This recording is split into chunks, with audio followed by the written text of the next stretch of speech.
तो अगर आप जेआरबी की तैयारी कर रहे हो तो इस वीडियो को एंड तक जरूर गो थ्रू करना बिकॉज इस वीडियो में हम स्टार्ट करने वाले हैं एक नया chapter from the principles and practices of banking module A. And ये चैप्टर जो है वो ऑपरेशनल एस्पेक्ट्स ऑफ एनआरआई से रिलेटेड होने वाला है। अब तक 8 चैप्टर हम कवर कर चुके हैं। एंड अगर आपको सभी वीडियोस के अपडेट चाहिए, पीडीएफ चाहिए, तो इस नंबर को सेव कर लो, दैट इज 8360944207।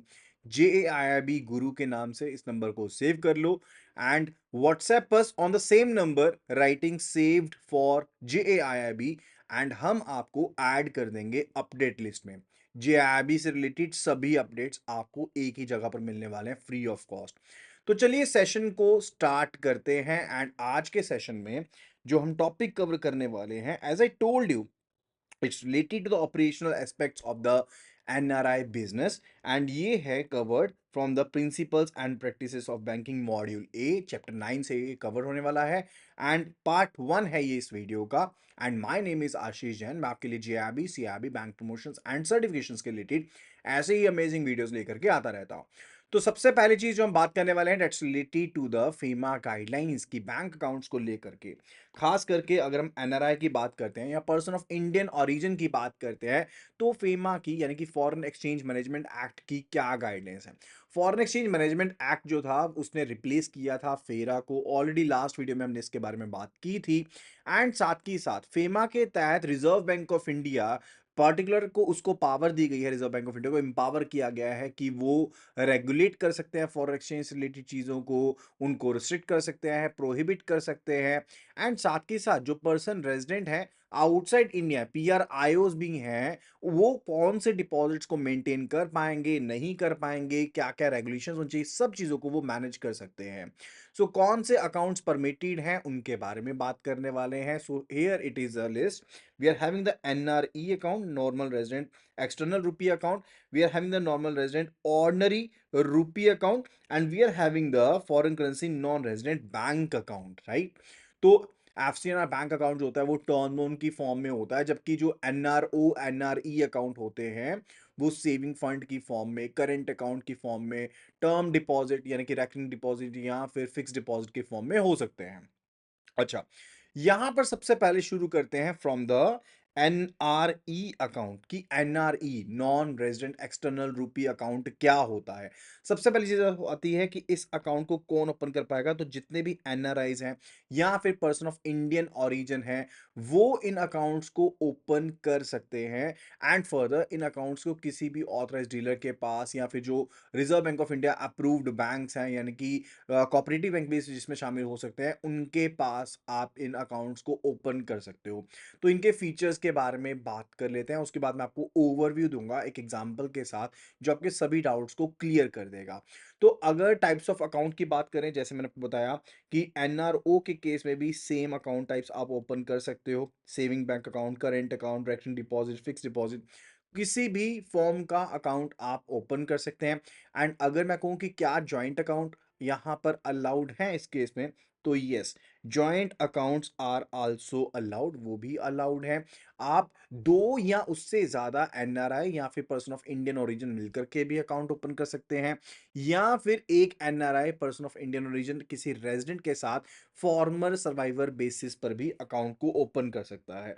मान लीजिए पर्सन ए जो है वो NRI है एंड वो किसी रेजिडेंट इंडियन के साथ जॉइंट अकाउंट ओपन करना चाहते हैं, तो रेजिडेंट इंडियन जो भी होंगे उनके साथ जॉइंट अकाउंट ओपन किया जा सकता है। किस बेसिस पर? फॉर्मर सर्वाइवर बेसिस पर। यानी कि जीते जी तो अकाउंट को ऑपरेट कर पाएंगे ये NRI पर्सन, लेकिन इनके बाद ये जो रेजिडेंट इंडियन है ये इस अकाउंट को ऑपरेट कर पाएंगे। एंड रेजिडेंट जो रिलेटिव होगा वो पर्टिकुलरली अकाउंट को ऑपरेट कर सकता है किसके साथ? पावर ऑफ अटर्नी के साथ ऑपरेट कर सकता है, लेकिन इंडिपेंडेंटली वो अकाउंट को ऑपरेट नहीं कर पाएंगे। कहने का मतलब है कि अगर कोई रेजिडेंट रिलेटिव है एंड उनको अकाउंट को ऑपरेट करना है तो उस केस में कैसे कर पाएंगे? अगर पावर ऑफ अटर्नी दी हुई है, अदरवाइज नॉट, राइट। अब ऑपरेटिंग मोड्स की बात करें तो पावर ऑफ अटर्नी होल्डर जो हो सकते हैं, जो रेजिडेंट पर्सन हो सकता है, वो लोकल पेमेंट के लिए अगर पैसे निकलवाना चाहें तो वो विड्रॉ कर सकते हैं। एंड फर्दर बाहर NRI पर्सन को पैसे रिमिट करने हो तो वो भी कर सकते हैं। अगर इंडिया में ट्रांज़ैक्शंस करनी हो वो भी कर सकते हैं। क्या नहीं कर सकते? जो रेज़िडेंट पर्सन है जिनको पावर ऑफ अटॉर्नी मिली है, let's have a look at it, quite important.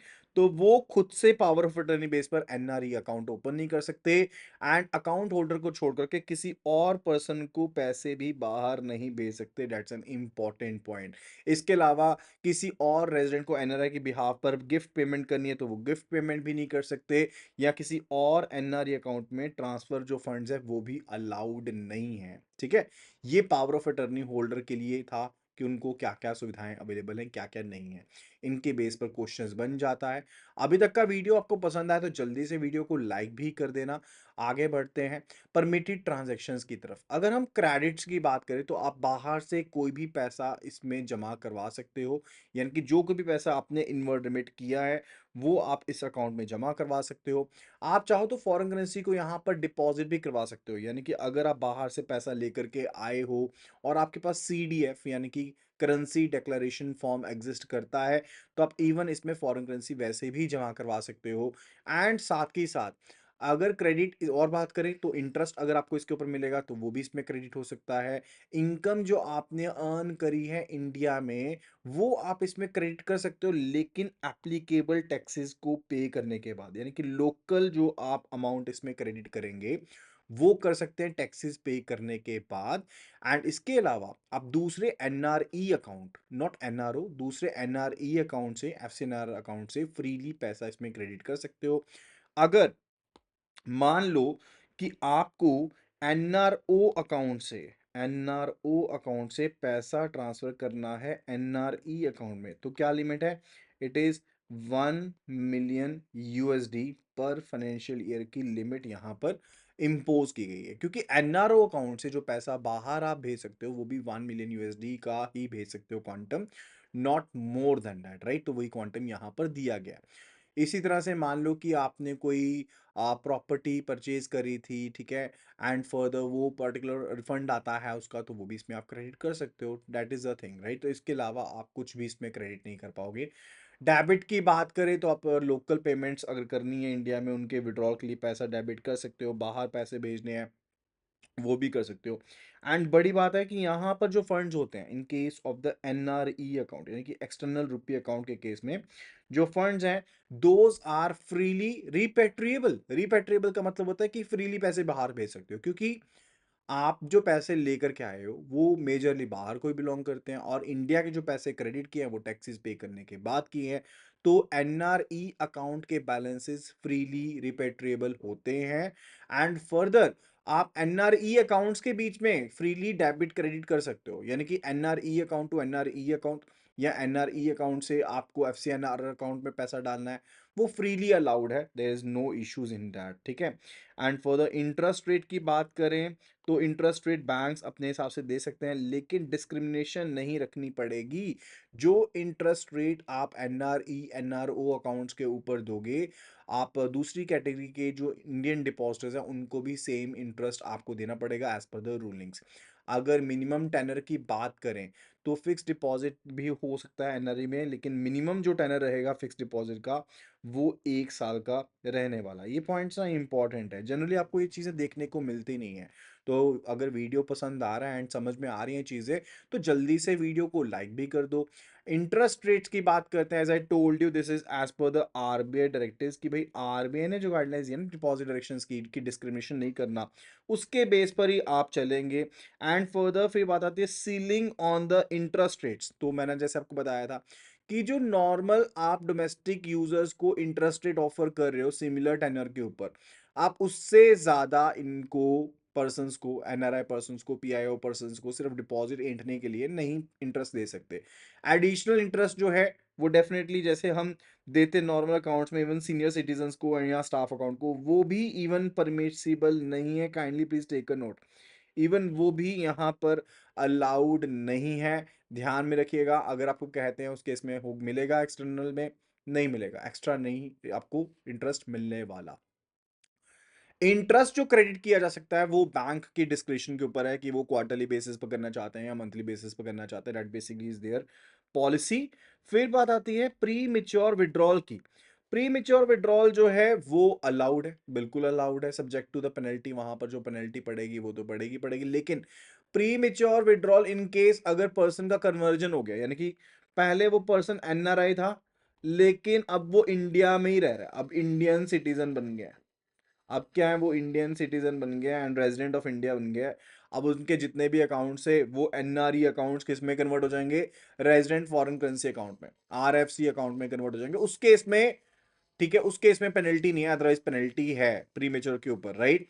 And further अगर हम बात करते हैं कन्वर्जन टू आरएससी के अकाउंट में, पेनल्टी नहीं है एज आई टोल्ड यू। साथ के साथ अगर आप बिजनेस रीजन से अपने अकाउंट को ट्रांसफर कर लेते हो किसी और बैंक में तो भी कोई पेनल्टी आपके ऊपर नहीं डलेगी, ठीक है। ये दो प्रोविजन है जहां पर कोई पेनल्टी नहीं डलेगी और प्रीमेच्योर विड्रॉल अलाउड है। एंड इन केस अगर अकाउंट होल्डर की डेथ हो जाती है, इन केस अगर अकाउंट होल्डर की डेथ हो जाती है तो रेजिडेंट जो नॉमिनीज होंगे, ठीक है, उनको डोमेस्टिक जो टर्म डिपॉजिट रेट है उसके हिसाब से मैच्योरिटी के ऊपर पैसे मिल जाएंगे। क्योंकि मैंने आपको बताया ना कि ए एनआरआई पर्सन है और ए का जॉइंट अकाउंट चल रहा है किसके साथ, एक एन पर्सन के साथ चल रहा है। और एन कौन है, एन है रेजिडेंट यहाँ के इंडिया के। अब ए की हो जाती है डेथ तो अब एन को पैसे मिलेंगे कब, ठीक है, मैच्योरिटी के ऊपर पैसे मिलेंगे। क्योंकि अगर पहले लेना है तो ए के लीगल ईयर के साथ पैसे लेने पड़ेंगे और एन को अगर मैच्योरिटी के ऊपर पैसे मिलेंगे तो उस केस में क्या होगा, इन दैट सिनेरियो जो इंडियन टेनर के लिए डोमेस्टिक डोमेस्टिक जो टर्म डिपॉजिट है उसके ऊपर जो रेट चल रहा था उसके हिसाब से पैसा मिलेगा, राइट। एंड जो नॉन रेजिडेंट नॉमिनी होता है पर्सन, लेट्स से सिंगल, यहाँ पर ए पर्सन है, ए की होगी ये डेथ एंड पर्सन डी जो है वो नॉमिनी है, तो पर्सन डी जो है वो रेपेट्रेट कर सकते हैं, बाहर पैसे भेज सकते हैं, ठीक है। एंड रेजिडेंट नॉमिनी अगर बाहर पैसे भेजता है उसके केस में अप्रूवल लेना पड़ेगा आरबीआई से, रिजर्व बैंक ऑफ इंडिया से अप्रूवल जाएगा, फिर पैसे बाहर जाएंगे। Further it's related to loan facilities against the NRE deposit. तो क्या एनआरई डिपॉजिट के अगेंस्ट लोन मिल सकता है, यस मिल सकता है, लोन दिया जा सकता है एनआरई डिपॉजिट के against. And premature withdrawal नहीं दिया जाएगा, ठीक है, if deposit is use as collateral, ठीक है, ध्यान रखिएगा। अगर कोलेट्रल की तरह यूज किया है फिर प्री मेच्योर विड्रॉल अलाउड नहीं होगा। अदरवाइज तो प्रीमेच्योर हमने अभी पढ़ा था कि विड्रॉल तो प्रीमेच्योर के केस में हो सकता है। एंड अगर हम बाहर के लोन की बात करें तो जो कॉरेस्पॉन्डेंट बैंक है बाहर वो यहां पर एनआरई डिपॉजिट के बेस पर भी लोन दे सकते हैं। अब एक नया कंसेप्ट आया है यहाँ पर, डेट्स रिलेटेड टू कि कॉरेस्पॉन्डेंट बैंक क्या होते हैं। लेट्स से यहाँ पर बैंक है एक्स वाई जेड बैंक है जहाँ पर पर्सन ए का एनआरई डिपॉजिट था, लेट्स से टर्म डिपॉजिट था, मिनिमम 1 साल का मैच्योरिटी पीरियड होना चाहिए। और लेट्स से यूएसए में एक बैंक है पीक्यूआर बैंक, ये जो बैंक है ये यूएसए में है, ठीक है। तो ये कॉरेस्पॉन्डेंट बैंक है, यानी कि XYZ बैंक अपने यूएसए ऑपरेशंस को चला रहा है पीक्यूआर बैंक के थ्रू। और अब ये पीक्यूआर बैंक अगर पैसे उधार पर देना चाहता है इस पर्सन ए को एनआरई डिपॉजिट के बेस पर तो वो अलाउड है, ठीक है, लेकिन कॉरेस्पॉन्डेंट अरेंजमेंट होना चाहिए। फिर बात आती है टैक्स बेनिफिट के बारे में, तो सिंपल सी बात है, एनआरई डिपॉजिट का ध्यान रखेंगे, इनके केस में कोई टैक्सेस नहीं पड़ते। जो भी इंटरेस्ट आपने अर्न किया होता है वो टैक्स फ्री होता है, उसके ऊपर कोई टैक्स नहीं, कोई गिफ्ट टैक्स नहीं, कोई वेल्थ टैक्स नहीं, कुछ नहीं पड़ता यहाँ पे। एंड इंटरेस्ट अर्न जो होता है वो टैक्स फ्री होता है, फंड्स फुली रिपेट्रेबल होते हैं, यानी कि प्रिंसिपल और इंटरेस्ट दोनों ही फ्रीली रिपेट्रेबल है, ठीक है, दैट इज द केस। अब एनआरई अकाउंट क्यों खोलना चाहिए, जो बाहर से पर्सन पैसे लेकर के आते हैं खास करके इंडिया में, लेट्स से इन्वेस्टमेंट का मेन पर्पस होता है, वो चाहते हैं कि हमारे पैसा होना चाहिए कि बाद में अगर हम पैसा बाहर लेकर के जाना चाहे तो फ्रीली रिपेट्रेबल हो। तो यहाँ पर वो फैसिलिटी मिलती है कि जो भी क्रेडिट यहाँ पर होगा वो फ्रीली रिपेट्रेबल है, आप पूरा का पूरा पैसा बाहर लेके जा सकते हो। एज आई टोल्ड यू कोई भी इंटरेस्ट के ऊपर आपको टैक्स नहीं पड़ेगा, अदरवाइज टैक्स नहीं पड़ेगा। एंड फॉरेन इनकम को इंडिया में मैनेज करने के लिए वही चीज़ आ गई कि आपने इन्वेस्टमेंट्स को मैनेज करना है तो इन्वेस्टमेंट्स को भी मैनेज करने के लिए ये काफ़ी ज़्यादा बेटर होते हैं, ठीक है। एंड ये वो एनआरआईज के लिए जो खास करके इंडिया में प्रॉपर्टी में स्टॉक में पैसा लगाना चाहते हैं उनके लिए अकाउंट्स जो होते हैं वो बेस्ट टाइप के होते हैं। लोन अगेंस्ट एनआरई अकाउंट के केस में आपको ऑलरेडी बताया था कि इंडिया में अब्रॉड में दोनों केसेस में लोन मिल सकते हैं, लेकिन सेविंग अकाउंट के ऊपर लियन मार्क करते हुए लोन नहीं मिलेगा। ऐसा नहीं है कि एनआरई सेविंग अकाउंट में, करेंट अकाउंट में, यानी कि डिमांड डिपॉजिट पड़ा है उसके बेस पर लोन मिल जाए, वो नहीं मिलेगा। लोन कौन ले सकता है? एनआरआई पर्सन ले सकता है, पीआईओ ले सकता है, या फिर थर्ड पार्टी पर्सन के लिए भी लोन जो है वो अलाउ किया जा सकता है, यानी कि लोन मिलेगा थर्ड पार्टी पर्सन को एंड आप उसमें अपने एफडीआर को लियन मार्क करवा देंगे। लोन अमाउंट की लिमिट की बात करें तो पहले लिमिट होती थी, लेकिन अब कोई भी लिमिट नहीं है। तो यहाँ पर ध्यान रखिएगा कि पुरानी बुक्स में अगर आपको देखने को मिलता है कि लिमिट होती थी, अब नहीं है। बैंक का मार्जिन बैंक की पॉलिसी के हिसाब से मेंटेन होगा। आप एग्रीकल्चर पर्पसेस के लिए, प्लांटेशन पर्पसेस के लिए, या फिर रियल एस्टेट को इन्वेस्ट करने के पर्पज से, या रीलैंडिंग के पर्पज से लोन वाले पैसे का इस्तेमाल नहीं कर सकते, डायरेक्टली या इनडायरेक्टली। उस पर्पज के लिए इस्तेमाल नहीं होगा, बाकी तो कोई दिक्कत वाली बात नहीं है। आप आसानी से कहीं पे भी इसको इस्तेमाल कीजिएगा, पर्सनल पर्पज से कीजिएगा या फिर डोमेस्टिक पर्पज के साथ कर सकते हैं, इन्वेस्टमेंट करने के लिए कर सकते हैं, या अपने खुद के रहने के लिए, not related to investment purposes, लेकिन खुद के रहने के लिए अगर कोई अपने मकान लेना है तो डेफिनेटली दैट इज अलाउड, वो तो चीज़ आपको अलाउड ही है। ठीक है, तो ये इंपॉर्टेंट पॉइंट्स हैं, इनको ध्यान में रखिएगा। चलिए, लोन रिपेमेंट कहाँ से होगा, कहाँ से पैसा रीपे होगा? तो सिंपल सा फंडा है कि जो पैसा आपका बाहर से आया, जो पैसा बाहर से आया यानी कि इनवर्ड रिमिटेंस जो भी हुई है उससे कर सकते हो, फ्रेश इनवर्ड रिमिटेंस के थ्रू कर सकते हो, या के फॉरेन करेंसी बैलेंसेस पड़े हैं ऑलरेडी, किसी और फॉरेन करेंसी बैलेंसेस से आप रीपे कर सकते हो, या फिर आपके एनआरओ अकाउंट में इवन अगर बैलेंस पड़ा है वहां से भी आप प्रीपे कर सकते हो। So kindly take a note कि वहां से भी आप रीपे कर सकते हो लोन अकाउंट को, अगर आपने एनआरई बैलेंसेस के अगेंस्ट लिया है। लोन कौन ले सकता है? एनआरआई डिपॉजिट ले सकता है, या फिर थर्ड पार्टी जो होगा पर्सन, उसके लिए भी लोन लिया जा सकता है। रीपेमेंट के बारे में आपको ऑलरेडी मैं बता चुका हूं। अब इसके बाद स्टार्ट होती है एक नई कैटेगरी जो कि है F C N R B. F C N R B जो है that is foreign currency non resident account. ठीक है, और ये जैसे फॉरेन करेंसी में होता है तो इसकी डिनोमिनेशन फॉरेन करेंसी में होती है। In the case of N R E account या एन आर ओ अकाउंट, जो डिनोमिनेशन रहती है वो इंडियन रूपी रहती है। मान लो कि किसी पर्सन ए ने पैसे बाहर से इनवर्ट रेमिटेंस करवाई, उसने अपने एनआरओ या एनआरई अकाउंट में पैसा डाला, तो ये जो पैसा होगा चाहे उसने किसी भी करेंसी में भेजा हो, ये इंडियन रुपी में ही जमा होगा यहाँ पर। लेकिन जो एनआरआई पर्सन, पीआईओ पर्सन, वो चाहते हैं कि फॉरेन करेंसी में ही पैसा उनका रहे, वो एफसीएनआर अकाउंट में पैसा अपना जमा करवा सकते हैं। आप कौन से बैंक इसको अलाउ कर सकते हैं? आरबीआई के द्वारा जो भी अलाउड बैंक है, अप्रूव्ड बैंक है, ऑथराइज्ड बैंक्स हैं, डीलर बैंक्स हैं, वो सभी एफसीएनआर बैंक अकाउंट को ओपन करते हैं। और इस अकाउंट को किसी भी फ्रीली कन्वर्टिबल करेंसी में ओपन किया जा सकता है। So kindly please take a note, ये काफी इंपॉर्टेंट पॉइंट है कि फ्रीली कन्वर्टिबल करेंसी में आप इस अकाउंट को ओपन कर सकते हैं। टाइप ऑफ अकाउंट की बात करें तो सिर्फ एक टाइप इसमें मेंटेन होगी, that is related to the fix deposit. आप सिर्फ और सिर्फ फिक्स डिपॉजिट के फॉर्म में अकाउंट को ओपन कर सकते हैं, not even the recurring deposit. NRE के केस में, एनआरओ के केस में आप recurring deposit, fix deposit, current account, saving account, कोई भी अकाउंट ओपन कर सकते थे, लेकिन अब नहीं। एफसीएनआर बैंक अकाउंट के केस में नहीं होगा।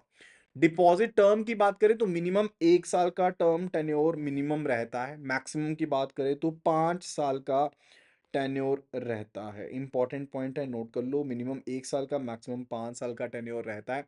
इंटरेस्ट रेट की बात करें तो फ्लोटिंग रेट भी मिल सकता है और फिक्स्ड रेट भी मिल सकता है। एंड फर्दर जो रीसेट पीरियड रहेगा फ्लोटिंग रेट का, वो 6 मंथ्स का होगा। यानी कि अगर फ्लोटिंग रेट बैंक दे रहा है, तो फ्लोटिंग का मतलब क्या होता है कि जो भी मार्केट का रेट होगा उसके हिसाब से, लेट्स से बैंक रेट जो प्रोवाइड कर रहा है वो लाइबोर यानी कि लंदन इंटरबैंक ऑफर रेट, या फिर मुंबई इंटरबैंक ऑफर रेट माइबोर के बेस पर, प्लस जो भी यहाँ पर लेट्स से स्प्रेड है या जिस हिसाब से भी बैंक दे रहा है इंटरेस्ट, इतना इंटरेस्ट पे कर रहा है, and this is a type of floating rate.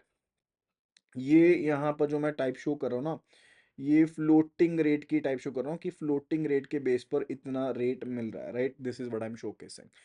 तो 6 महीने के बाद इंटरेस्ट जो होगा वो चेंज होगा, नॉट बिफोर 6 मंथ्स। और ये आपके एफडी खोलने के पॉइंट से नहीं होता, ये ऑटोमेटिकली होता है। लेट्स से इवन आपने जनवरी में भी ओपन की तो हो सकता है उसी मंथ ड्यू हो, रीसेट तो उसी मंथ हो जाएगा, राइट। लेकिन होगा उसके बाद 6 मंथ्स के बाद। एंड फर्दर इंटरेस्ट कैलकुलेशन जो होती है वो 360 डेज पर ईयर बेस के हिसाब से कैलकुलेशन होती है। इस कायदे में मत रह जाना कि 365 डेज के हिसाब से करोगे, 360 डेज के हिसाब से होती है। कंपाउंडिंग जो होगी, क्योंकि रीप्राइसिंग भी 6 मंथ्स के बाद है, तो कंपाउंडिंग भी 6 मंथ्स के बाद यहाँ पर एग्जिस्ट करती है। और interest on maturity and renewal की बात करें तो रिन्यू हो जाती है 14 दिन के अंदर अंदर, ठीक है। यानी कि जो भी लोअर रेट होगा रिन्यूअल डेट के ऊपर या मैच्योरिटी डेट के ऊपर, जो भी रेट कम होगा, लेट्स से जिस दिन आपकी एफडी मैच्योर हुई, जिस दिन आपकी एफडी मैच्योर हुई, ठीक है, जो उस दिन रेट था लेट्स से दैट वाज 4.80%, ठीक है। एंड जिस दिन मैच्योर हुई, ये मैच्योरिटी डेट वाले दिन है, this is of maturity date. And further 14 days के बाद, ठीक है, low rate of the renewal date, ठीक है। तो रिन्यूअल डेट आपने मान लो 14 दिन के अंदर करवा ली थी, एंड 14th डे को आपने रिन्यू करवा दी, 14th डे को रिन्यू करवा दी। एंड उस टाइम पर let's say rate of interest जो था वो 5.10% था, ठीक है, 5.10% था। तो किस रेट पर रिन्यू होगी आपकी ये एफडी, जो ये एफसीएनआर के ऊपर होगी, इनका लोअर यानी कि 4.80 के ऊपर होगी, यानी कि लोअर के ऊपर ही ये आगे रिन्यू होती है। कौन सी डेट्स को मैच करते हैं, या तो रिन्यूअल डेट या फिर मैच्योरिटी डेट, दोनों को देखेंगे। एंड उसके बाद एंड अगर कोई पर्सन 14 दिन के बाद आता है आपके पास कि ये मैच्योर हो चुकी थी, अब उसके बाद 14 डेज के बाद आया, तो उसको as a fresh deposit count किया जाएगा। Kindly take a note. तो उस डिपॉजिट को आप फ्रेश डिपॉजिट की तरह काउंट करेंगे। एंड फॉर द जो बीच में पीरियड रहा होगा उसको आप पर्टिकुलर अमाउंट पे पे करेंगे, पर्टिकुलर जो इंटरेस्ट रेट होगा, नॉर्मल इंटरेस्ट रेट होगा उसके ऊपर पे करेंगे, ठीक है, जो वेकेंट के लिए पड़ा रहता है। एंड फर्दर अगर हम पेड डिल मैच्योरिटी की बात करें, interest after death of depositor की बात करें, लेट से अगर किसी डिपॉजिटर की डेथ हो जाती है तो मैच्योरिटी तक तो उसको कॉन्ट्रैक्टेड रेट मिलेगा, मैच्योरिटी तक उसको कॉन्ट्रैक्टेड रेट मिलेगा, ठीक है। एंड फर्दर मैच्योरिटी के बाद जो नॉर्मल रेट होता है वो एप्लीकेबल रहेगा। एंड अगर प्री मेच्योर पर्सन विड्रॉल करवाता है, लेट्स से डिपॉजिटर की डेथ होगी एंड नॉमिनी जो है वो प्री मेच्योर उसको करवाते हैं, ठीक है, विड्रॉल करवाते हैं, तो उसके केस में कोई भी पेनल्टी नहीं पड़ेगी अगर पर्सन की डेथ होगी। अदरवाइज देखो पेनल्टी होती है, अदरवाइज आपको पेनल्टी पड़ती है, वो हम आगे बात करेंगे फर्दर। तो interest to return to India, right, यानी कि मान लो कि पर्सन था पहले एनआरआई, तो एफसीएनआर अकाउंट इन्होंने ओपन कर लिया, एफसीएनआर अकाउंट ओपन कर लिया। एंड अब क्या हुआ, ये पर्सन बन गए रेजिडेंट, तो कॉन्ट्रैक्ट मैच्योरिटी तक तो एफसीएनआर कंटिन्यू रहेगा। एंड मैच्योरिटी के ऊपर जो ये अमाउंट होगा, मैच्योरिटी के ऊपर वो अमाउंट होगा वो आरएफसी डिपॉजिट में बन जाएगा, यानी कि कौन से अकाउंट में चलेगा, रेजिडेंट फॉरेन करेंसी अकाउंट में वो बैलेंस चला जाएगा, ठीक है। And as I told you, premature withdrawal allowed है क्या, बिल्कुल प्री मेच्योर विड्रॉल बैंक के बेसिस पर अलाउड है। एंड अगर तो पेनल्टी जो है वो पड़ेगी, यानी कि अगर तो आप 1 साल के अंदर अंदर करते हो उसको, लेट से करते हो, तो कोई भी इंटरेस्ट पे नहीं होगा। एंड स्वैप कॉस्ट आपको पे करनी पड़ेगी, क्योंकि मिनिमम मैच्योरिटी होती है 1 साल की है एफसीएनआर अकाउंट की। और अगर 1 से 5 साल के बीच में करते हो तो स्वैप कॉस्ट के बेस पर आपको पेनल्टी डाली जाएगी। एंड बाकी का जो इंटरेस्ट होगा वो क्रेडिट हो जाएगा। लेट से $500 का इंटरेस्ट बना, एंड $500 के ऊपर आपकी स्वैप कॉस्ट पड़ गई लेट से $50, तो $50 पेनल्टी लग जाएगी, $450 आपको पेमेंट कर दी जाएगी। लेकिन अगर आरएफसी अकाउंट में कन्वर्ट हुआ आपका अकाउंट एंड उसकी वजह से कन्वर्जन होता है, तो डेफिनेटली उस केस में कोई भी पेनल्टी आपको नहीं पड़ेगी, ठीक है। फिर बात आती है कि क्या लोन अलाउड है एफसीआई डिपॉजिट के अगेंस्ट, यस बिल्कुल अलाउड है, इंडिया में भी अलाउड है एंड बाहर भी अलाउड है। तो लियन मार्क करते हुए आप ले सकते हो। अब लियन को ये नहीं कहना कि चार्ज भी लियन होगा, चार्ज जो क्रिएट होता है एफडी के ऊपर वो असाइनमेंट का चार्ज क्रिएट होता है। एंड इवन कॉरेस्पॉन्डेंट बैंक्स भी यहाँ पर अलाउ कर सकते हैं। अब क्योंकि ये पैसा फॉरेन करेंसी में था, तो उसके केस में जो बैलेंस होगा लोन रिपेमेंट का कहाँ से यूज होगा, या तो इनवर्ड रेमिटेंस होगी उसका इस्तेमाल किया जाए, या फिर जो आपके एफसीआई बैंक में जो डिपॉजिट अकाउंट था उसके बैलेंस को एडजस्ट कर देंगे। लेट्स से कि 5,000 यूएसडी की एफडीआर थी, लोन लिया था आपने 4,500 यूएसडी का, अब मैच्योरिटी होगी तो आप इसी के मैच्योर बैलेंस को इसको एडजस्ट करने में लगा देंगे, ये ऐसे ही करते हैं नॉर्मल एफडीएस के केस में। And why to open FCI bank account, क्योंकि अगर कोई एनआरआई पर्सन फॉरेन करेंसी को सेव करना चाहता है और उसी में सेव करना चाहता है, यानी कि वो चाहते हैं कि करेंसी चेंज ना हो, ठीक है, करेंसी को कन्वर्ट ना करना पड़े इंडियन करेंसी में, तो डेफिनेटली वो अलाउड है। एंड यहाँ पर भी टैक्स फ्री है। क्यों टैक्स फ्री है? क्योंकि बाहर का तो पैसा सारा, ये पैसा क्रेडिट कौन सा होगा? एफसीआई अकाउंट में। एफसीआई अकाउंट के केस में इनवर्ड रिमिटेंस यहाँ तो होगी, वो पैसा जाएगा। यहाँ तो जो बाहर से पैसा आया है आप उसका इस्तेमाल कर सकते हो, या फिर एनआरई बैलेंस का इस्तेमाल कर सकते हो, वहां से पैसा आप जो है एफसीआई अकाउंट में डाल सकते हो, लेकिन वो पहले करेंसी में कन्वर्ट होगा किसी में, ठीक है, एक्सचेंज रेट लगेगा। फिर या फिर एनआरओ से भी एफसीएनआर में डाल सकते हो, लेकिन लिमिट कितनी है? 1 मिलियन यूएसडी की लिमिट है पर फाइनेंशियल ईयर की। वो ऑलरेडी आपको मैंने बता दिया था, ठीक है। अमाउंट जो भी इसका बनता है, प्रिंसिपल इंटरेस्ट, वो फ्रीली रिपेट्रेबल रहता है, आराम से बाहर भेजो, कोई भी इश्यूज वाली बात नहीं है। एंड फर्दर क्योंकि ये फिक्स डिपॉजिट की फॉर्म में है, तो सेविंग से तो ज़्यादा ही इंटरेस्ट इसमें आपको मिलता है। एंड इसका मैक्सिमम जो टेन्योर होता है वो 5 साल तक का होता है। अब देखते हैं इसके थोड़े से डिफरेंसेस को। And who can open? NRI pi open कर सकते हैं, दोनों केसेस में वही चीज़ है। अच्छा, करेंसी कौन सी अलाउड है? अब एनआरई तो जो आपकी डिनोमिनेशन हो तो इंडियन रुपी है। एंड एफसीआई के केस में फ्रीली कन्वर्टेबल करेंसी, ठीक है, फ्रीली कन्वर्टेबल करेंसी अलाउड होती है। मिनिमम टेनर की बात करें, अगर एनआरई के हम एफडी डिपॉजिट की बात करते हैं तो उसका मिनिमम टेनर जो है 1 साल का है। ये एफडी के लिए है जो मिनिमम टेनर है, नॉट फॉर द आपका जो करंट अकाउंट है या सेविंग फंड है उसके लिए तो ना है ये, राइट। अगर आप टर्म डिपॉजिट की फॉर्म में करें तो 1 ईयर का है। एंड अगर एफसीआई की बात करें तो वहां पर भी 1 साल का है। मैक्सिमम की बात करें, यहाँ पर कोई लिमिट नहीं है, there is no limit in here, लेकिन यहाँ पर 5 साल की लिमिट है, राइट। एंड इंटरेस्ट रेट जो होगा वो डोमेस्टिक इंटरेस्ट रेट के हिसाब से चलेगा, एंड फॉरेन करेंसी के बेंचमार्क के हिसाब से चलता है इन case of the FCI accounts. यहाँ पर लाइबोर माइबोर के बेस पर चलता है। टैक्स की बात करें तो टैक्स फ्री है दोनों ही, रिपेट्रेशन फ्रीली अलाउड है, लोन अलाउड है, बिल्कुल दोनों ही केसेस में लोन्स भी इवन अलाउड किए गए हैं। अब देखो, एफसीएनआर बैंक डिपॉजिट होते हैं वो फ्रीली कन्वर्टिबल करेंसीज में अलाउड होते हैं। NRE deposit basically tax free status अभी भी इंडिया में मिलता है, लोन्स अभी भी मिल सकते हैं, यूजेज के ऊपर रिस्ट्रिक्शन है दोनों ही केसेस में। यानी कि रिस्ट्रिक्शन कौन कौन सी है इन केस ऑफ लोन? कि पहली बात तो आप जो भी प्रोसीड्स आपको मिलती हैं लोन की, आप एग्रीकल्चरल पर्पसेस के लिए या फिर प्लांटेशन के पर्पस के लिए आप इस्तेमाल नहीं करेंगे।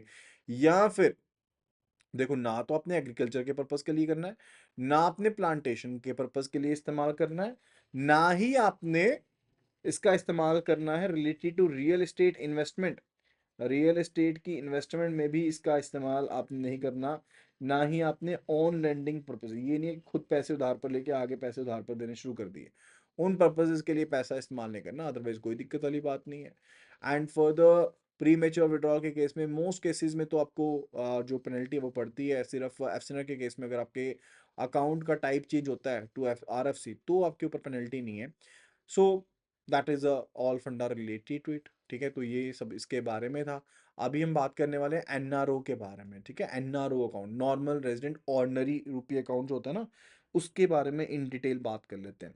अब एनआरई और एनआरओ अकाउंट दोनों के केस में डिनोमिनेशन जो है वो तो रुपी ही रहती है। डिनोमिनेशन यानी कि जो अकाउंट होगा वो करेंट अकाउंट की फॉर्म में भी हो सकता है, वो सेविंग फंड अकाउंट की फॉर्म में भी हो सकता है, रेकरिंग डिपॉजिट भी हो सकता है, एंड फिक्स्ड डिपॉजिट भी हो सकता है, उसमें कोई इश्यूज नहीं है। डिनोमिनेशन इंडियन रुपी की रहेगी।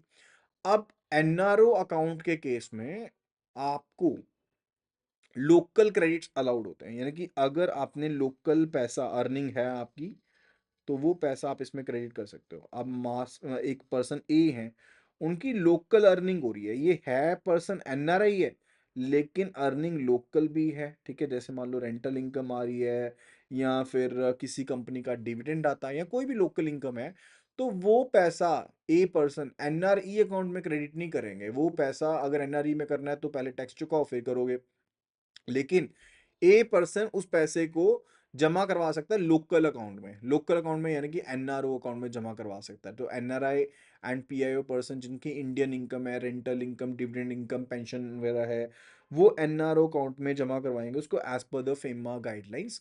एंड कौन ओपन कर सकता है? जो फॉरेन नेशनल्स बाहर से इंडिया में घूमने आते हैं, इवन जो फॉरेन स्टूडेंट्स हैं, ठीक है। मान लो कि फॉरेन स्टूडेंट्स होते हैं ना जो बाहर से आए हैं इंडिया में, पढ़ने के लिए आए हैं, इवन वो भी ये अकाउंट ओपन करते हैं, एनआरओ अकाउंट ओपन करते हैं। रिस्ट्रिक्शंस होती हैं लेकिन फॉरेन स्टूडेंट्स के लिए ना, कि आप इसमें जो इनवर्ट रेमिटेंस करोगे जब तक आपने एड्रेस प्रूफ नहीं दिया, ठीक है। मान लो इस पर्सन ने, स्टूडेंट ने, जो भी इंडिया में आए हैं, इन्होंने कोई अभी परमानेंट एड्रेस प्रूफ नहीं दिया, तो उसके केस में रिस्ट्रिक्शन है कि 1000 USD का मैक्सिमम ये इसमें इनवर्ट रेमिटेंस कर सकते हैं। एंड विड्रॉल की भी रिस्ट्रिक्शन होती है 50,000 रुपये की, कि मैक्सिमम विड्रॉल ये 50,000 का कर पाएंगे और 30 दिन के अंदर अंदर इनको अंडरटेकिंग देनी पड़ती है। लेकिन इन जनरल बता रहा हूँ कि जो foreign nationals even tourist basis पर इंडिया में घूमने आते हैं, या फिर एनआरआई पर्सन है, पीआईओ पर्सन है, उनको अलाउड है कि वो एनआरओ अकाउंट ओपन करेंगे। एग्जाम्पल को समझ लेते हैं। एक राहुल शर्मा सर हैं, वो आईटी इंजीनियर हैं, वर्क कर रहे हैं यूएसए में, एंड उनका फ्लैट है मुंबई में, उसके ऊपर रेंट मिलता है उनको। रेंटल इनकम जो है वो एनआरओ अकाउंट में जमा होगी, बिकॉज वो इंडियन इनकम है, ठीक है, दैट इज द केस। अब कौन से बैंक एनआरओ अकाउंट ओपन करते हैं? इवन पोस्ट ऑफिस भी एनआरओ अकाउंट ओपन करते हैं। ऑथराइज्ड बैंक तो करते करते हैं। अगर आरबीआई के द्वारा कोई परमिटेड बैंक है, एंटिटी है, वो भी जमा करते हैं, ठीक है, तो that is allowed. Types of NRO account की बात करें, वो भी आपको बताया। सेविंग फंड अकाउंट भी हो सकता है, करेंट अकाउंट भी हो सकता है, फिक्स डिपॉजिट भी हो सकता है, एंड रेकरिंग डिपॉजिट अकाउंट भी हो सकता है। जॉइंट अकाउंट ऑलरेडी अगर आपने रेजिडेंट के साथ खोलना है तो आप उसको किस तरह बेसिस पे खोलोगे जॉइंट अकाउंट को? फॉर्मर सर्वाइवर बेसिस पर। फिर तो फॉर्मर सर्वाइवर बेसिस चलेगा। अगर एनआरआई पर्सन के साथ खोलना है तो वो खोल सकते हो, लेकिन अगर इंडियन पर्सन के साथ खोल रहे हो तो फॉर्मर सर्वाइवर बेसिस पर ही ओपन कर पाएंगे, as we have already read in case of the NRE account. तो राजीव हैं जो कि एनआरआई हैं, कनाडा में हैं, उनका एनआरओ अकाउंट है, उनके फादर के साथ इंडिया में जॉइंट अकाउंट होल्डर हैं। एंड फर्दर देखो, अब उनके फादर जो है वो लोकल पेमेंट्स को मैनेज कर सकते हैं, ठीक है। सोसाइटी मेंटेनेंस देना है, बिल्स देने हैं, वो अकाउंट से पे करने के लिए उसका आप इस्तेमाल कर सकते हैं, राइट। फिर बात आती है रिलेटेड टू, अब ये तो हमारे पास पॉइंट बन गया। अब इसके बाद बात आती है related to fix deposit rules. Minimum जो आपके पास फिक्स डिपॉजिट एनआरओ के केस में होगा वो क्या रहेगा? 7 डेज का। एनआरई के केस में कितना था? 1 ईयर का। अब इसके केस में कितना है? 7 डेज का। इंटरेस्ट रेट की बात करें, क्या है? As per the RBI regulatory रहेगी। अगर इंटरेस्ट ऑन डिपॉजिट्स की बात करें तो सेविंग के ऊपर जो डोमेस्टिक के ऊपर रेट मिलता है वही सेम मिलेगा। टर्म डिपॉजिट की बात करते हैं तो टेनर के हिसाब से मैनेज होगा। And higher rate of bulk deposit की बात करें तो 2 करोड़ से ऊपर अगर आपको कोई और स्पेसिफिकली डेविएशन देना चाहते हो तो वो दे सकते हो, जैसे आप नॉर्मल केस में देते हो। लेकिन वही चीज़ है कि नॉर्मल डिपॉजिट्स के ऊपर जो दे रहे हो उससे ज़्यादा नहीं दे सकते। And senior citizen and for the other benefits की बात करें तो वो बेनिफिट्स इस केस में भी अलाउड नहीं है, सेम एज एनआरई, ठीक है। तो जैसे हमने एनआरई अकाउंट के केस में पढ़ा था कि अगर कोई पर्सन सीनियर सिटीजन है या फिर स्टाफ मेंबर है, वो एनआरओ अकाउंट ओपन करता है, तो भाई वहाँ पर भी बेनिफिट जो है नहीं मिल रहा था, यहाँ पर भी नहीं मिलेगा। इंटरेस्ट पे आउट फ्रिक्वेंसी यहाँ पर क्या है कि क्वार्टरली दे सकते हो या फिर शॉर्टर इंटरवल के ऊपर कंपाउंडिंग कर सकते हो। तो यहाँ पर समझने वाली बात है, क्रेडिट कौन से अलाउड है? आप रेंटल की आपको इनकम आती है, लोकल इनकम कोई भी आपकी आती है, डिविडेंड आ रहे हैं, इन्वर्ट रेमिटेंस आ रहे हैं, गिफ्ट फ्रॉम रिलेटिव्स, कुछ भी है, वो इसमें क्रेडिट हो जाएंगे। विड्रॉल की बात है, लोकल पेमेंट्स करनी है, इन्वेस्टमेंट्स करनी है, बिल पेमेंट्स करनी है, वो भी आप विड्रॉल भी कर सकते हो, कोई इशूज़ नहीं है। रिपेट्रिएशन देखो, आपको जो लिमिट दी गई है आफ्टर टैक्स, आप 1 मिलियन USD तक का जो एक रिपेट्रिएशन है वो कर सकते हो, उसमें कोई दिक्कत वाली बात नहीं है। लेकिन यहाँ पर जो पैसा होता है डेट इज टैक्सेबल। यहाँ पर जो इंटरेस्ट आपको अर्न होता है डेट इज टैक्सेबल, उसके ऊपर टैक्स आपका डिडक्ट होता है, ठीक है। फिर बात आती है loans against the NRO deposit. तो क्या लोन मिल सकता है? यस, मिल सकता है। Loan amount based on banks usual margin rules के बेस पर मिल सकता है। वही रिस्ट्रिक्शंस हैं सेम टू सेम। कौन सी रिस्ट्रिक्शन है? मनी लेंडिंग पर्पस, यानी कि ऑन लेंडिंग पर्पस के लिए इस्तेमाल नहीं कर सकते। एग्रीकल्चर प्लांटेशन में नहीं इस्तेमाल कर सकते। एंड इन्वेस्टमेंट पर्पस, अपना खुद का आपने घर खरीदना है तो ठीक है, लेकिन ऐसा नहीं है कि आप इन्वेस्टमेंट पर्पस के लिए उसका इस्तेमाल कर लो, आगे वो अलाउड नहीं है। फिर बात आती है NRO account rules for returning NRIs, यानी कि कोई रिटर्निंग एनआरआई है उनके लिए एनआरओ के क्या रूल्स हैं उनके बारे में। रिटर्निंग एनआरआई एंड फर्दर, अब वो रेजिडेंट इंडियन हो गया तो उनके जो भी डिपॉजिट अकाउंट्स थे वो सभी किस में कन्वर्ट हो जाएंगे? रेजिडेंट अकाउंट में कन्वर्ट हो जाएंगे। एंड एग्जिस्टिंग जो रेजिडेंट अकाउंट है, वो पर्सन अगर एनआरआई हो जाता है तो उसके केस में एग्जिस्टिंग रेजिडेंट अकाउंट जो है वो एनआरओ अकाउंट में कन्वर्ट हो जाएंगे, ठीक है। ये भी चीज़ का ध्यान रखने की बात है, यानी कि आपस में चेंज होते रहते हैं। पावर ऑफ अटर्नी होल्डर के अकाउंट को ओपन कर सकता है? यस कर सकता है। जैसे ऊपर एग्जांपल पड़ी कि फादर को पेमेंट्स करनी है तो डेफिनेटली उन्होंने पावर ऑफ अटर्नी ली होगी अपने बेटे से एंड लोकल डेबिट्स के लिए इस्तेमाल कर रहे हैं वो। ठीक है, allowed for local payments, yes allowed for local payments, लेकिन पैसे बाहर नहीं भेज सकते अप्रूवल के बिना। अप्रूवल के बिना नहीं भेज सकते। अकाउंट होल्डर को भेजने भेज सकते हो लिमिट के बीच में, 1 मिलियन USD तक की लिमिट है, लेकिन अगर उससे ज्यादा भेजना है तो अप्रूवल के बिना नहीं भेज सकते, राइट। तो this is to be taken care of, right. Further international credit cards and all the things हैं, अब इसके बारे में नया टॉपिक स्टार्ट हो रहा है तो नई वीडियो में बात कर लेंगे। तो यहाँ तक हमारा हमने जो पार्ट 1 है वो कवर किया, चैप्टर नंबर 9। देखो ये चैप्टर नंबर 9 हम कवर कर रहे हैं from the module A of PPP। तो ये पार्ट 2 जो है ये कल की वीडियो में कवर कर लेंगे। वीडियो पसंद आई है तो जल्दी से क्या करना है, ये नंबर नोट कर लो, ये सेव कर लो नंबर 8360944207। ठीक है, इसको सेव करना है, किस नाम से सेव करना है ये लिख लो, JAIIB गुरु के नाम से सेव कर लो। और हमें इसी नंबर पर यानी कि 8360944207 नंबर पर ही हमें व्हाट्सएप कर दो कि आपने नंबर सेव कर लिया। सेव्ड फॉर JAIIB लिख करके व्हाट्सएप कर दो, नंबर सेव कर लो, आपको सभी अपडेट्स आने स्टार्ट हो जाएंगे। So that will be all, thank you so much and मिलते हैं अगली वीडियो में। Happy learning.